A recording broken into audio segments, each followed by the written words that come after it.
നമസ്കാരം, news prime മലയാളത്തിലേക്ക് സ്വാഗതം. പ്രധാനമന്ത്രി നരേന്ദ്രമോദിയുടെ കൗശൽ വികാസ് യോജന വഴി നടത്തിയ തീവട്ടിക്കൊള്ളയുടെ ഭീകരത എന്തുമാത്രം വലുതാണ് എന്നുള്ളത് CIG റിപ്പോർട്ടിൽ വ്യക്തമാവുകയാണ്. 10,000 കോടി രൂപ ഇതുമായി ബന്ധപ്പെട്ട് തട്ടിച്ച് വകമാറ്റി ചെലവഴിച്ച് ഇത് BJPയുടെ എലക്ഷന് വേണ്ടി കൃത്യമായി എഴുതിയെടുത്തിരിക്കുന്നു എന്ന് തന്നെ പറയേണ്ടി വരുന്ന അവസ്ഥ. നമുക്കറിയാം, 2014 അധികാരത്തിലെത്തിയതിന് ശേഷം BJPക്ക് അവരുടെ ആസ്തി, ധന ഇരിപ്പം, എങ്ങനെയാണ് അവരുടെ പണം ഇങ്ങനെ കുമിഞ്ഞുകൂടിയത്?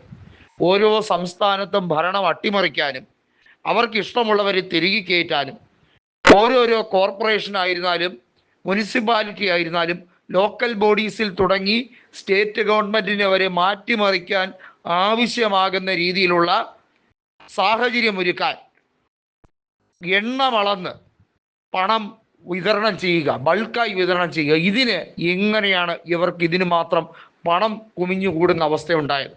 അതിന് കിട്ടിയത് 1 രൂപയുടെ അഴിമതി പോലും താൻ കാണിച്ചിട്ടില്ല എന്ന് വീണ്ടും വീണ്ടും പറയുന്ന നരേന്ദ്രമോദി, പക്ഷേ തൻ്റെ പാർട്ടിക്ക് വേണ്ടി ചെയ്തു കൊടുത്ത ഉപകാരങ്ങൾ എന്തൊക്കെയാണ് എന്നുള്ളത് CIG റിപ്പോർട്ടിലൂടെ വെളിപ്പെടുകയാണ് എന്നുള്ളതാണ്.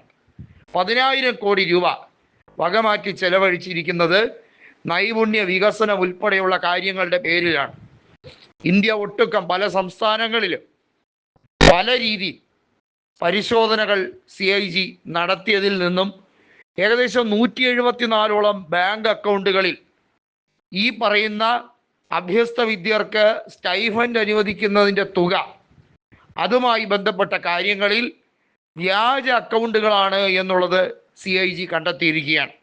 മാത്രമല്ല, ഫെബ്രുവരി 31 എന്നൊരു തീയതി കലണ്ടറിൽ എവിടെയെങ്കിലും ഉണ്ടോ? ഇല്ല. ലീപ് ഇയർ ആയിരുന്നാൽ പോലും ആ വർഷം ഫെബ്രുവരിക്ക് 29 ദിവസമേ ഉള്ളൂ. അങ്ങനെ ഇരിക്കെ ജയ്പൂരിലെ കൾച്ചറൽ സെൻ്ററുമായി ബന്ധപ്പെട്ട് അവിടെ 56,000ഓളം പേർക്ക് നൈപുണ്യ വികസനവുമായി ബന്ധപ്പെട്ട സർട്ടിഫിക്കറ്റ് നൽകിയതിൽ ഈ ഡേറ്റാണ് കുറിച്ചിരിക്കുന്നത്. അതായത് ഫെബ്രുവരി 31 എന്ന തീയതി കുറിച്ചിരിക്കുന്നു.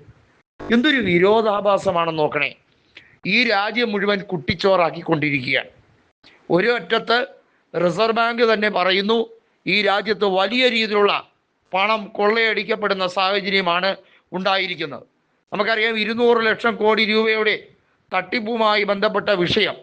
ഈ രാജ്യത്തിൻ്റെ പൊതുകടം വാസ്തവത്തിൽ തട്ടിപ്പ് തന്നെയാണ് എന്ന രീതിയിലേക്കാണ് കാര്യങ്ങൾ പോകുന്നത്. അതിനിടയിലാണ് കൗശൽ യോജനയുമായി ബന്ധപ്പെട്ട കാര്യത്തിൽ ഉണ്ടായിരിക്കുന്ന സാമ്പത്തിക ക്രമക്കേടുകളുടെ കൃത്യമായ പൊള്ളയായ യാഥാർത്ഥ്യങ്ങൾ കൺട്രോളർ ആൻഡ് ഓഡിറ്റ് ജനറൽ ഇപ്പോൾ വ്യക്തമായി തെളിവ് സഹിതം പുറത്തുവിട്ടിരിക്കുന്നത്. റിസർവ് ബാങ്ക് ഗവർണർ പറഞ്ഞതു മാത്രമല്ല, മുൻ റിസർവ് ബാങ്ക് ഗവർണറായ രഘുറാം രാജൻ പറഞ്ഞതുമല്ല, അതിനേക്കാൾ എത്രയോ വലിയ ശോചനീയമായ അവസ്ഥയിലേക്കാണ് ഈ രാജ്യം കടന്നു പോകുന്നത് എന്നത് ഈ ഒരൊറ്റ റിപ്പോർട്ട് കൊണ്ട് നമുക്ക് ബോധ്യപ്പെടുന്ന കാര്യം തന്നെയാണ്. ഇത് ഇവിടം കൊണ്ടൊന്നും അവസാനിക്കുന്നില്ല എന്നുള്ളതാണ്. പല രീതിയിൽ അഭ്യസ്ത വിദ്യരായ ചെറുപ്പക്കാരെ കബളിപ്പിക്കുകയും അവരെ തെറ്റിദ്ധരിപ്പിക്കുകയും ചെയ്യുന്നതിൻ്റെ മറ്റു റിപ്പോർട്ടുകൾ കൂടി ഇനി വന്നുകൊണ്ടിരിക്കുകയാണ്.